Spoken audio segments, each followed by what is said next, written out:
It has been the issue on top of every parent's mind since the shooting in Parkland, Florida. How to keep students safe at school. Today in Suffolk County, there are new security measures announced in hopes of enhancing the response to a possible active shooter. News 4's Greg Sergel is in West Babylon with the details on this new initiative. Greg? Yes, Stephen and Pat, as we learned from Parkland and other school shootings, when police arrive on the scene of a school like this one in West Babylon, it takes them vital seconds to ascertain exactly what's happening. But this new Suffolk Police initiative could be a game changer. Nearly all Suffolk schools have security cameras like these. Here in West Babylon, officials use them to monitor all 7 schools in the district.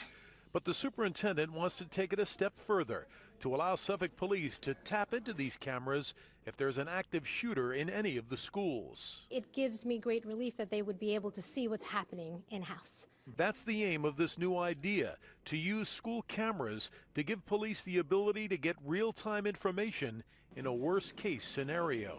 Seconds matter in incidents like these, so we think this is the right approach.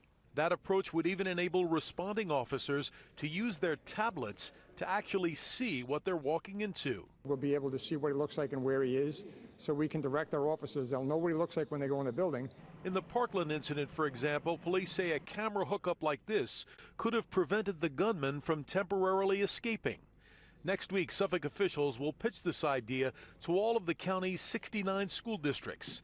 The schools aren't obligated to sign up, and county officials acknowledge there may be privacy concerns. But they insist the camera link will only be activated if there's a danger present. Them being able to view our hallways and see and address the concern immediately, much quicker, certainly gives me, more peace of mind. And county officials say if school folks give them the okay at that meeting next week, they can hook up this camera link immediately to begin protecting students even better. We're in West Babylon. Greg Sergel, News 4 New York.